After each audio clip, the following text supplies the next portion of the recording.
Hey guys, so excited today to bring you an introduction to a wonderful young man. And I want to tell you a little bit about who he is. I'm going to let him introduce himself as well. But as you know, my name is Marcus Dilly with eXp Realty, and I'm excited to introduce this young man, Mike Seeger, and talk a little bit about his journey and where he's come from and where he's going.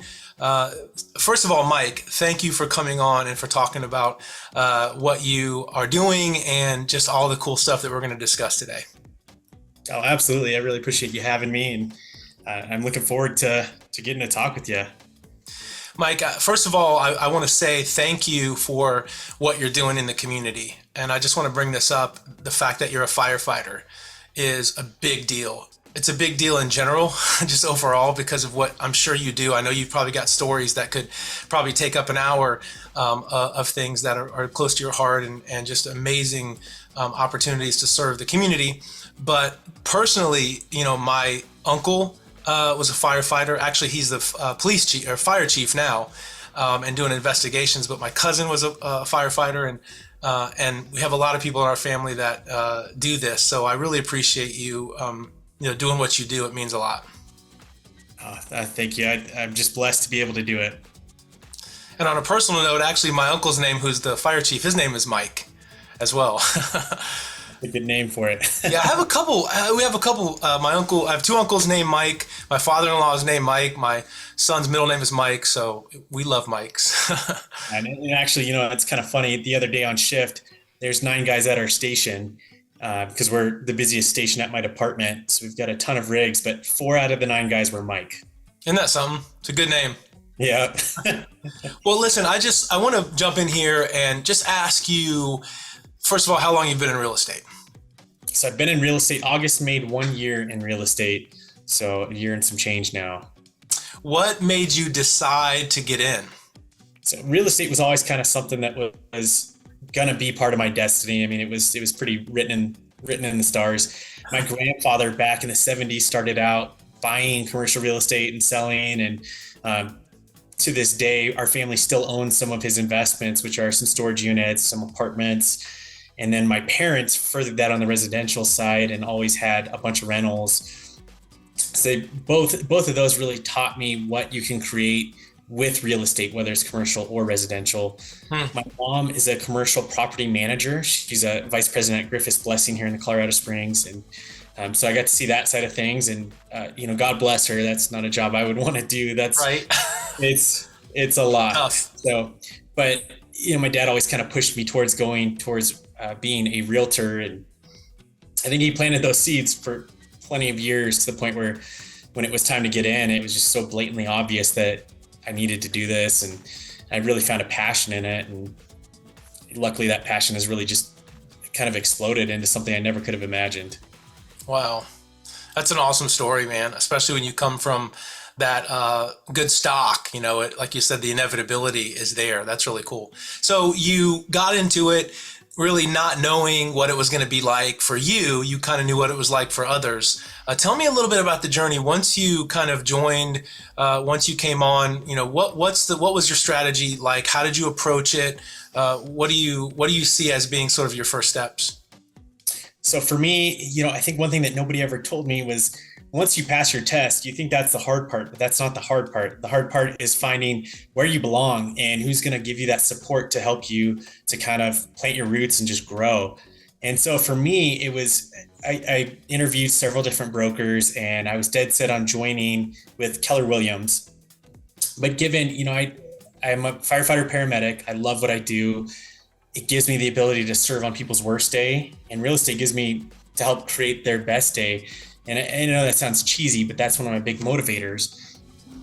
But to be able to keep both that up, I knew it was going to be a struggle. And so Keller Williams said, well, you're going to have to find this support and that support and this support and that support.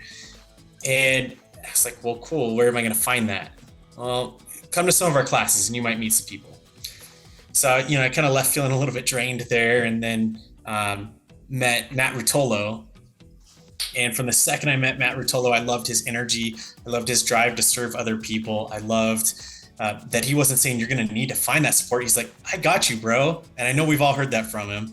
I got you, bro. And he did. And so those people allowed me to take this not necessarily ideal circumstance in a lot of people's eyes, to be able to not only succeed, but succeed at a level that shouldn't be possible unless I was in an office or, working at it 8 hours a day, 5 days a week. So for me, it was just finding the right people to surround myself and kind of to empower me to be where I am. That's a wonderful, very detailed answer, and I appreciate that because I think a lot of times we don't know what we don't know. So getting into this business can be complex, and having the right model is everything, but having the passion for it like you have and having the people to support you, that I think to me is like the trifecta and what really creates success. You can only be as successful really as your platform and the people that you're involved with. So that makes a lot of sense. And I appreciate you sharing that. Yeah, absolutely. So now that you're here, a year in, you are 1 year into real estate. You are, I'm going to say, is it number 4 in the city? Is that right?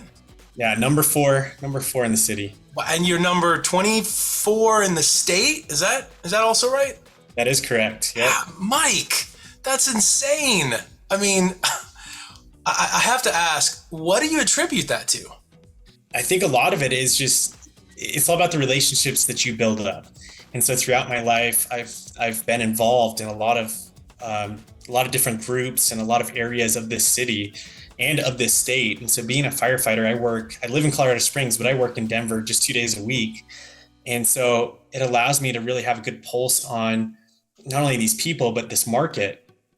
And so a big part of that is just, there's opportunities all around us. And it's just about being able to realize where those opportunities are, who they're with, and being able to capitalize on that. And what I ultimately attribute it to is just having the right heart, having the heart to serve people. Because if you have that heart and that drive to serve people, God's just going to keep giving you more people to serve. And that's ultimately what he's done. So, that's where my success has come from primarily. Man, absolutely. Credit where credit is due, right? Yeah. I mean, I always say, God may open the doors, right? But you have to walk through them. You have to be willing, right? And that's amazing. Faith without works is dead. So that's awesome. Very, very cool. So you're a family man, right? You're a firefighter. You are number 4 in the city, number 24 in the state, and you're also building a team. How are you doing all that? It's just being willing to find that balance. And so I haven't always had that balance. And it's something that my wife has helped me to realize that, you can be geared only solely towards success and you're going to feel hollow, you're going to feel empty. And so for me, it's about being able to include my family. And so in the beginning, a lot of my showings and a lot of my deals, I had my daughter Addison with me. And, some people say, well, maybe that's not professional or that's not the right way to do it. But to me, if you don't welcome my family as much as you welcome me, then maybe there's not a deal to be had between us. And that's okay. And so I think a lot of what I've learned, in leading back to that last answer was that God's also going to close some doors, and you got to be willing to let those doors close and not hang on to them, because that bandwidth that you use on that door that needs to be closed could be used towards those ones that God has opened that you're not willing to look at. So, the days are busy, the days are hectic, but I think it's just about just being quick on your feet, being efficient, finding systems that work. And I can't express that enough, that systems are what create success. And we definitely want to recreate success. So that's part of that building a team too, is finding these systems that have worked for me, putting a name on them, putting a structure to them, and then being able to apply those to others' lives. So we can not have our team be part of that statistic of brokers that get out of the business. Mike, I really appreciate you sharing that. That hits me right between the eyes. And I appreciate you. You're such a busy guy. I appreciate you taking the time to come on here and share this with us, because I know a lot of people are going to get value from this because they see you and go, well, how do they do it? How is it possible that they're able to make this success? And it is a combination of things. It is the right heart. It is the right people. It is the right model. It's having the passion. It's having sort of, the ramp up period. All of it kind of is combined. And you're just such a great example of having all that and being willing to walk through the doors and even shut some of the doors or allow God to shut some. I appreciate you saying that too. I remember a long time ago, I was doing homework with my oldest daughter, Liberty, and I had a client that was looking to purchase a home, and it was, seven figures. So it was a pretty big house, a great opportunity. And I couldn't talk to her at that time because I was doing homework with Liberty. And she said, well, I don't think I want to work with you because my whole life I've always put my clients ahead of my family. That's what I know. That was her experience. And at that moment we parted ways because we were not a good fit, and it's okay. I'm not condemning or judging her, and hopefully she's not condemning or judging me. If she is, oh well. But I know that in that moment it was more important that I spend time pouring into my daughter, because there's always going to be clients that are the right fit, and sometimes clients are the wrong fit, and knowing the difference and being willing to step through that door or allow it to shut and move on to the next one can be crucial in your success. So I appreciate you bringing that up too, because I think that's something a lot of people miss. Yeah. Oh, absolutely. There's only so many hours in a day, and so you want to make sure that you're serving those people that you were supposed to serve. So and it's not always easy to recognize. There are some deals where you're counting the commission, and I think that's where we get tied up in not being able to close the door that needs to be closed, because we already counted the commission, not counting the impact. So Yeah, it's funny. I used to preach to all my agents, make sure that you're always putting their needs ahead of yours. I said I would rather lose your business now and gain it later, rather than sort of force a square peg and then not just lose that individual's business, but everybody they come into contact with. You have to be willing to sacrifice. And the beauty of it is, if you do, I used to say, chase the people. Don't ever chase the money.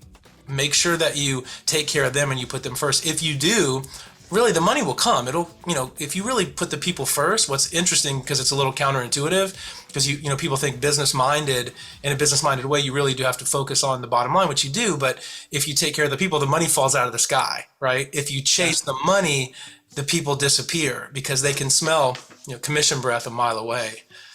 100%. And like, even a great example of that was that I had a personal friend who had used a realtor on multiple other transactions in the past before I was a realtor. And I saw that this friend was looking to get into a new build, and her realtor would not show her new builds because she had that commission breath. She was looking, okay, where can I make this money right now? Well, fast forward 9 months. Yeah, it was a long process, but I got her into a very nice new build, and also sold her other house. So you took care of her. She felt protected. She felt guarded. She knew you were fighting for her best interests. Not only did you take care of her, but you have, in your heart of hearts, that now you have a client for life. Yeah, and she trusts you. Yeah, and she's going to tell people about that story, and of that the commission isn't what meant the most. It was making sure that they got into a house that they love. I'd rather you be in a house that you love, not the one that gets me the most money or the soonest money. 100%. For me, it always comes back to, having the right heart, having the right heart set, mindset, and skill set. Those things kind of have to intersect. The skill set without the heart set might be able to get you, a little bit, far, but it's going to end. It's going to slap you in the face. You're going to come to a dead end. Having the heart set without the skill set, I think is much better in some cases, because you can develop the skill set, right? Yeah. The mindset and the skill set you can develop. The heart set, I feel like, you kind of have it or you don't. And I love that that's your foundation. It's interesting, real quick, I had a similar situation in that I had a client that I spent a lot of time with. I was going to sell his home, good size home, 700K-ish, and spent a lot of time, had lunch, went through multiple times where I drove over to the house and talked about what they needed to do to get it ready to sell. It's a lot of work that they needed to do to it to maximize their profit. And this is when Open Door was buying properties well above market, right?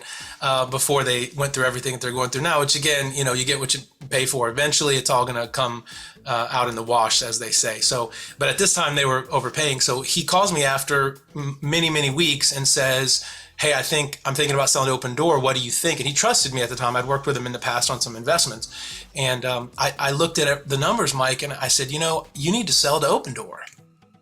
Yeah. I said, look, what you're going to have to do to put the property on the market, from what I'm seeing, is a lot of work and it's a lot of money. And I don't think I'm going to be able to get you as much after all that work as Open Door. And they wanted to buy it as is. So I Yeah. told him, I said, sell it to Open Door. And he did. And he made good money. And then like 3 weeks later, he calls me and says, my dad has a commercial property in California. And, in North Carolina, it would probably be worth, 800,000. And in California, it was worth, 5 times that.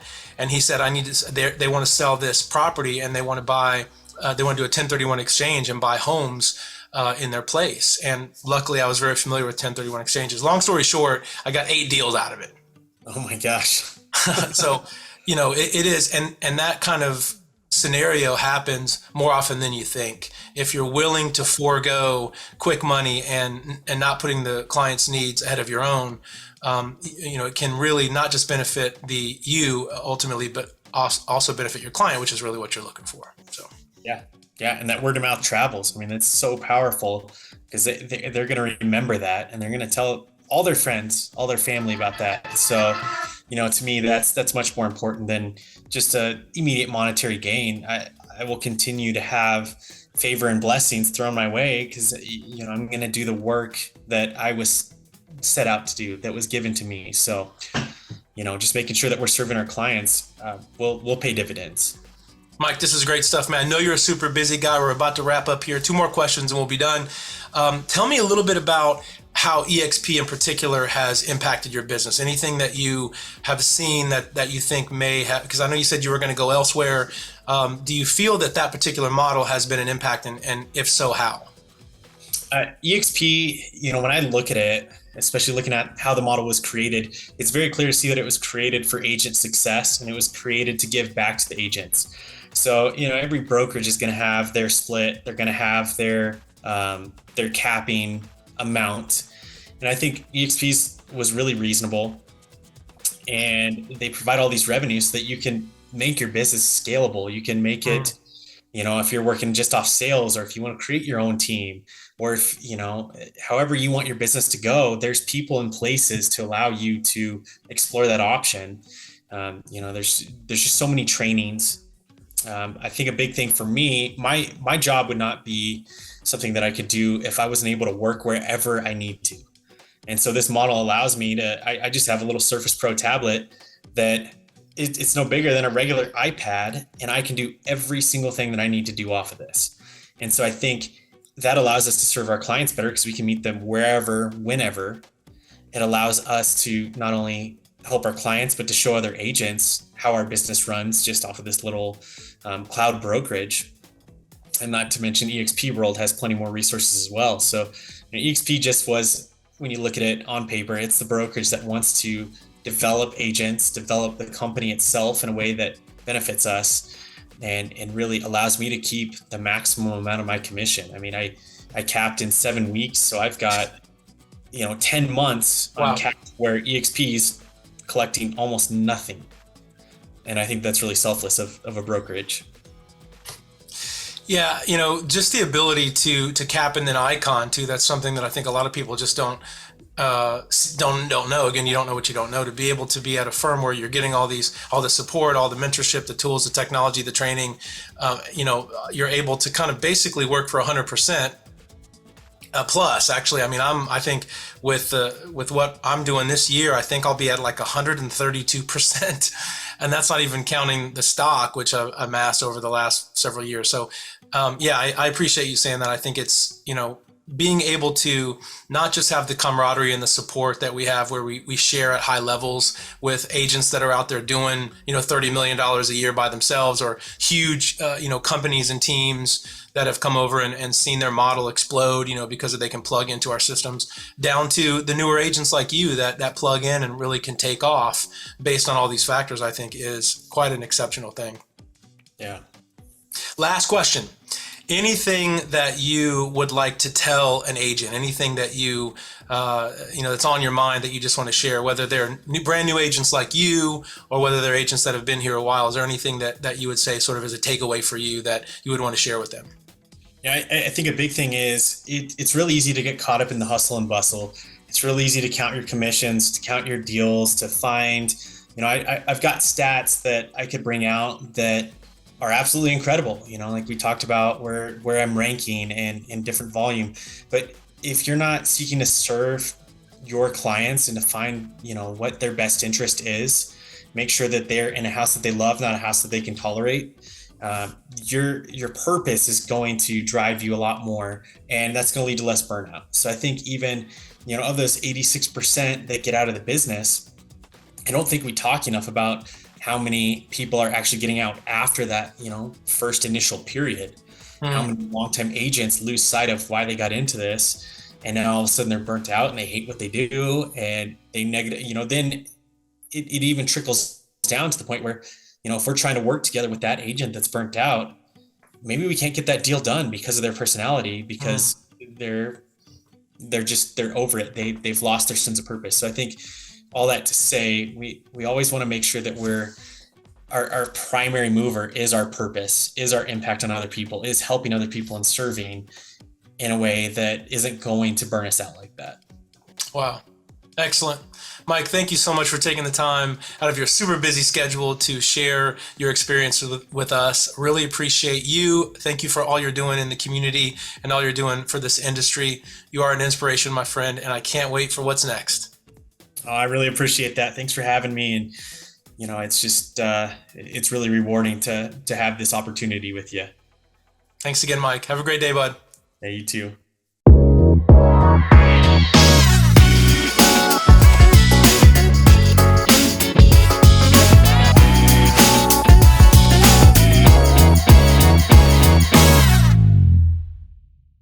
In all seriousness, man, I cannot tell you how much I appreciate you doing this, because it is the fact that you can give back. There's a lot of ego in real estate.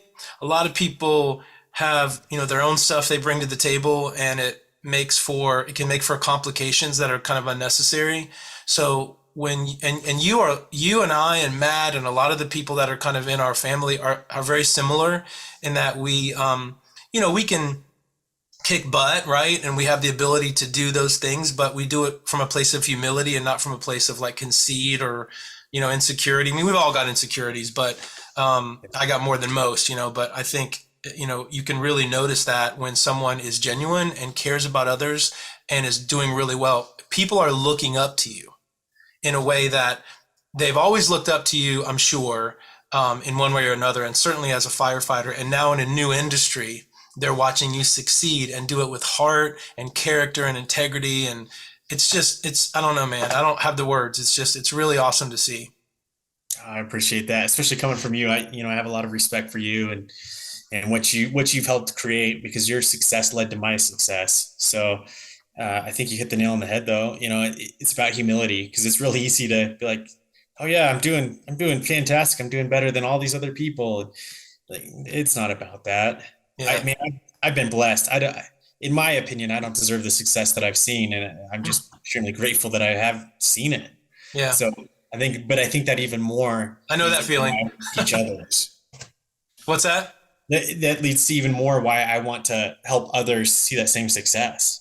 Well, and You I know, see you pouring into people. That's the thing. And Charlie, and other people. And I mean, it's just so evident that you're on fire, that you love people, that you care about them, that you want to see them succeed. You like me and Matt want to see people run in their lane. That's what gives you a sense of fulfillment and purpose. I feel like that when I'm serving or when I'm leading worship or something. I know that God is using me as a conduit to build up others. And really there's nothing more valuable than that. I mean, when something has temporal impact, and yet also at the same time it has eternal significance, you know yeah. that's it, man. There's nothing greater than that. Yeah. And I think a big thing for real estate for me is that I've watched, talking about my grandfather and my parents, I watched generational wealth be created. And so, to see that that's possible, a lot of people don't know that that's possible. They don't know how you Right. can turn these investments into something where you're making money that's going to far surpass you, as well as provide that impact to those other people along the way. I mean, we have a lot of power here. And so I think it is, just about remaining humble and passing that on, pay it forward. I couldn't have said it better myself. Well, listen, thanks again. We love you guys. We're thankful for you. Have a great day, and we'll be in touch. All right, sounds good, brother. Thanks, bro. All right, talk soon. Talk to you later. Bye.